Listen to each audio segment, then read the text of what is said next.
first card is the Eight of Swords. And this card shows me like self-limiting behavior. So again, if you're not being gentle with yourself, if you're saying mean things or limiting yourself or putting restrictions or judgments on yourself. And a lot of times with that kind of behavior, the more you struggle and thrash around, the more stuck you get. So instead of trying to control that, for me personally, one thing that has worked is being grateful. Just purposefully changing whenever I catch myself being angry over something I shouldn't be angry over, or feeling anxiety over something I can't control anyway, or feeling frustrated, or being mean to myself. I catch myself and I immediately start listing things I'm grateful for. And I don't care what kind of life you have. You can be grateful that you have the internet because you're obviously watching YouTube right now. You can be grateful you have skin covering your bones and breath in your lungs and at least ears to hear me or eyes to see me, or regardless, you always have things to be grateful for. So maybe that can help you if that's something you're struggling with, or whatever it is you do to help get out of that kind of mindset. Next, we have the Three of Coins, and this is a card of putting in some work and taking whatever your work is and presenting it in front of somebody else. A lot of times it's like, okay, I've created this. Does this have worth to you? Like presenting something you've done, presenting your work, presenting your project to someone that can facilitate its growth or facilitate it actually having monetary value or something like that. So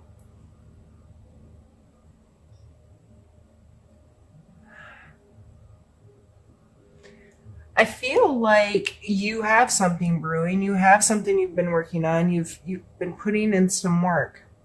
But on either side, we have the Eight of Swords, which, as I said, is self-limitation, and we have the Death card. And the Death card isn't death. It's not like an ending, or it is an ending, but it's not just once something's done, it's done. It's the ending of that cycle, and one will need to start again, kind of thing. So it's a transition. It's this has to be completely done in order to do something new.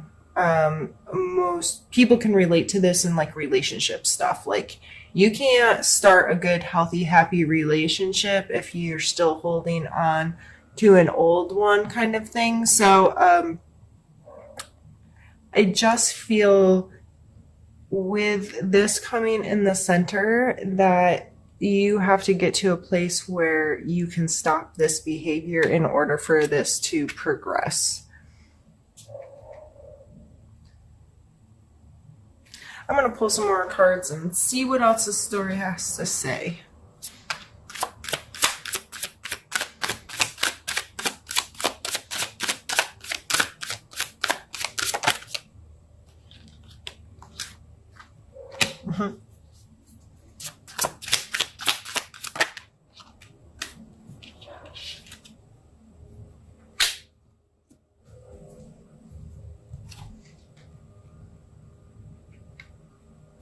The Six of Swords can be as literal as physically moving away from an abusive relationship. It's getting away from the allowance of being treated bad. And sometimes it's you, as I said in the very beginning, abusing yourself.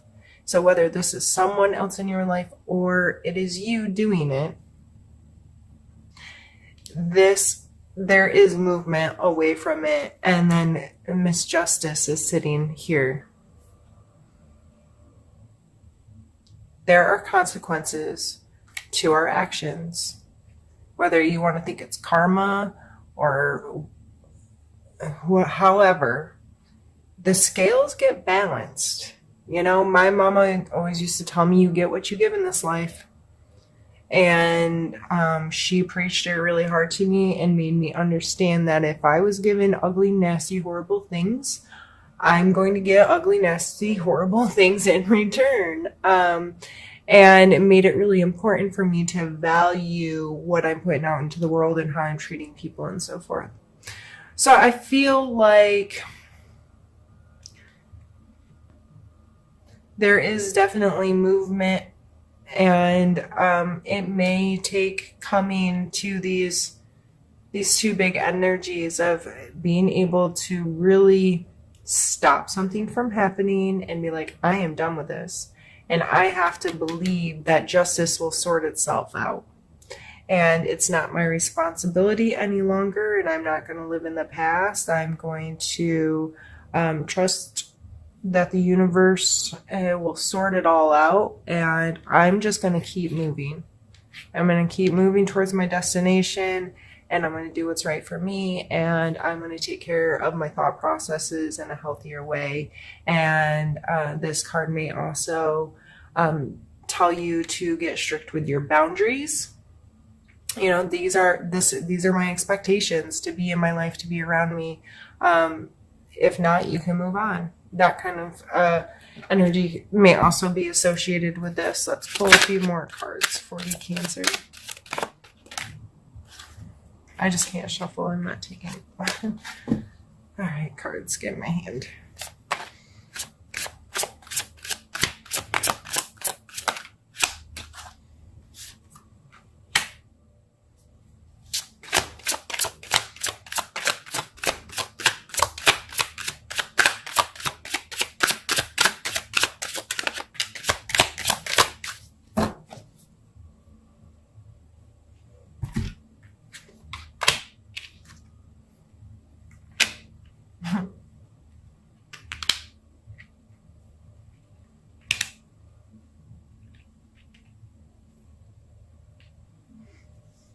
World card. Standing on top of the world, Wheel of Fortune, also a circle, talking about these cycles that come to an end in this, circle of life, this circle of patterns. It just seems to be an overall theme here in this reading. This Two of Wands can sometimes touch into duality, wanting to be more than one place at one time. With this card, I kind of relate, because how this energy shows up in my life is I'm a big time homebody, hermit. I like to be alone. I like to be at home. I don't need to interact with the world a lot. However, on the other side of things, I love to travel. I love to go far off places and experience new things and that kind of thing. But it doesn't have to be all the time, and I'm very happy at home. But without that, I do feel like part of me is missing. So it's this duality within me. Part of me loves adventure, and part of me is okay staying sitting in literally the same spot for 12 hours. I can do that alone and be okay, which sounds crazy to some people. So you may be experiencing some duality in your life and trying to understand what that contrast means, where you should be putting more of your time or energy, or, well, this feels really right, but that feels really right too, and I'm unsure. I think when it all boils down, with the World card and the Wheel of Fortune coming next, the World card is an understanding of those cycles, an understanding of that completeness, that wholeness, this never turning evolution of what the world is. And the Wheel of Fortune card reminds us that, I don't want to say like a roulette wheel spinning, but because that's not how I usually associate the Wheel of Fortune. But again, there are cycles, things will come back to you, your karma will come back to you, but also you don't have any control over how this happens. it runs its own course in its own way for its own reason. And you just have to trust that you're in alignment with receiving the good out of life and receiving the abundance out of life and feeling this wholeness. So, overall in this reading right now, okay, I had to check my time because I'm afraid now I'm like getting paranoid about it, like turning off on me. Overall in this reading, going back to the being gentle with yourself, giving yourself the respect you deserve, giving yourself the gratitude that you deserve, whether it's keeping a gratitude journal, talking with someone about how you feel, allowing some acceptance into your heart about yourself, who you are, how you live, being able to, get in front of a mirror and look in your own eyes and feel like you have a good conscience about your life. And you may not be there right now. You may be in a place where you're being nasty to yourself, or you're allowing someone else to not treat you well. And I think that overall, the more gentle you are with yourself, the more understanding and loving and compassionate you are with yourself, the more you can get to this place where you know you deserve to have abundance in this life, and to have love in this life, to have joy in this life, and to feel good wherever you are. And some of the things about you can contrast a little bit, or you may have be unsure right now, or those kinds of things, and that's okay. It's part of the journey. So I think that's some really beautiful cards. Yeah, there's some heavy energy in there. I really don't think it's all that serious, Cancer, but I think you just have to trust in yourself and love yourself this month, and that ends on such really beautiful energy. So what I'm going to do now is I'm just going to stop the camera and restart it. And I'm going to clean these up, get them out of the way, and we're going to get another deck out and do another part of the reading. So I'll be right back with you. And now we're going to use this little deck. It's called Happy Tarot, and it's super cute. And this time I'm going to pull cards for specific placement. And I've done this in a lot of my other videos. So I like doing these, and so I thought with trying to make this a more inclusive, longer video as an apology, that I would add it in with the other. So the first card we're going to pull is for your mental space.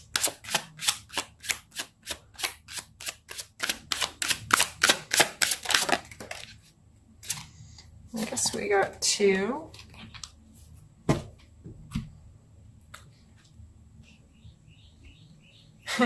We have the World card again, and we have the Lovers card. See what I was talking about? They're really freaking cute. I say that's my husband. That's him. Hands on hip, cheesing, buck naked on a big wheel. All right. So it looks like mentally,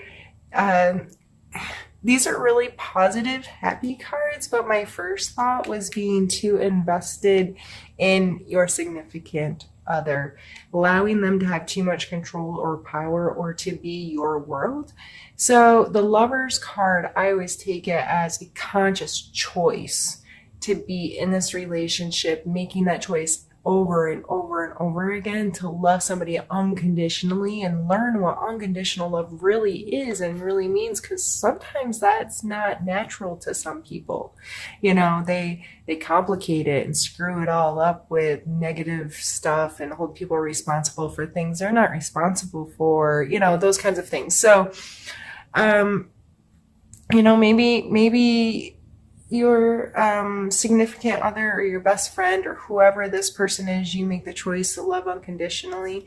Maybe you put a little bit too much of your power in their hands, like I can't be happy unless they're happy too, or it's about them making me happy or whatever. However, I'm sorry, this isn't sitting straight, it's driving me crazy.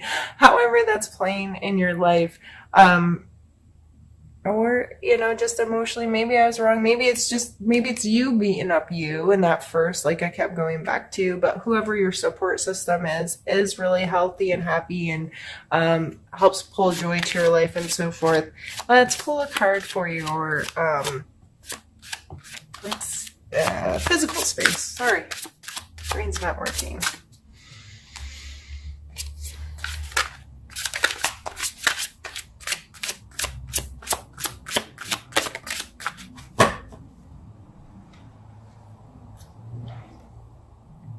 Ten of Swords. Is there an injury or something? Like, is that why you've been really hard on yourself? Is that why you need to be gentle with yourself? Is that why you're stuck in a spider web? Have I been reading this wrong the whole time? Because the Ten of Swords, like, they're like dead, right? They look dead. Finito, tired out, worn out. But as soon as that card came out, which I probably usually don't associate with an injury, but that's my first thought, it coming in the physical space. Are you laid up for physical reasons? Regardless, still take the same steps to get healthy. Dealing with your mental space and being really super duper kind and gentle with your emotional and mental and spiritual space can definitely help you heal physically. So I don't change anything I said before, but physically, regardless if you've hurt yourself or not, it looks like you're like down for the count, worn out. You're possibly doing too much and putting too much work in, or taking on things you don't need, or sticking more of those swords right in your own self. Going back to earlier with the Eight of Swords, self-limiting behavior. Let's see where you are emotionally.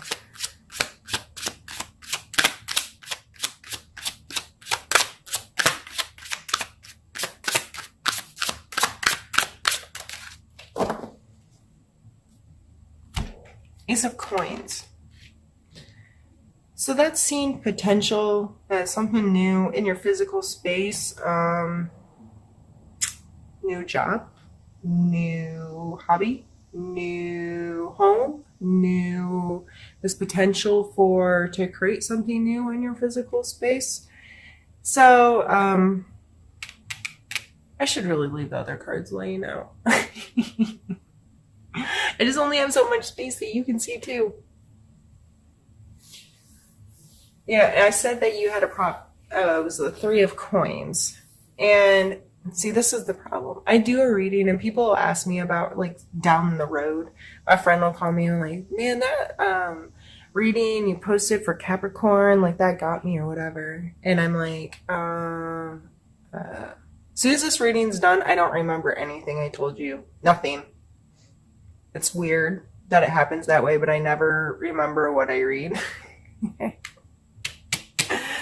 So since I already picked those cards up, it's already leaving my head.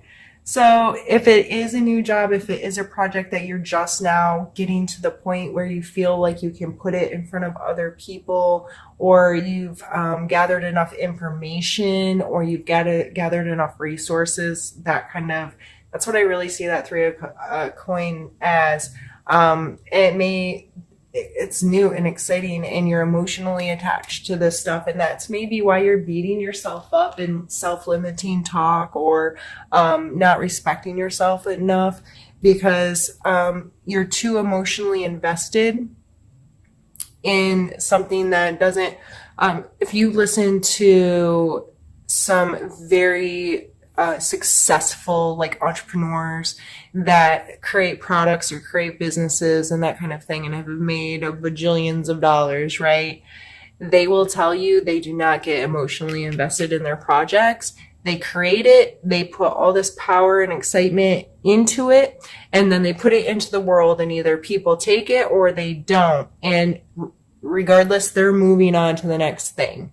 They do not have time to mourn if it wasn't the right time or place for that product or for that idea. So that may be something to keep in mind right now is, so many people will be like, oh, but it's my baby. No, that may sound like a good thing, but it's not a good thing. You need to get the emotions out of the way, and so you can really create it without worrying about protecting it, if that makes sense. Let's pull one last card for you, and this is your spiritual space. No, this is not the last card, sorry. We have the devil come out in your spiritual space, which is your card. No, it's not. I can't. I don't know why I just thought that. Gemini. I pulled this card for Gemini earlier, and it's a Gemini card. Okay. Cancer.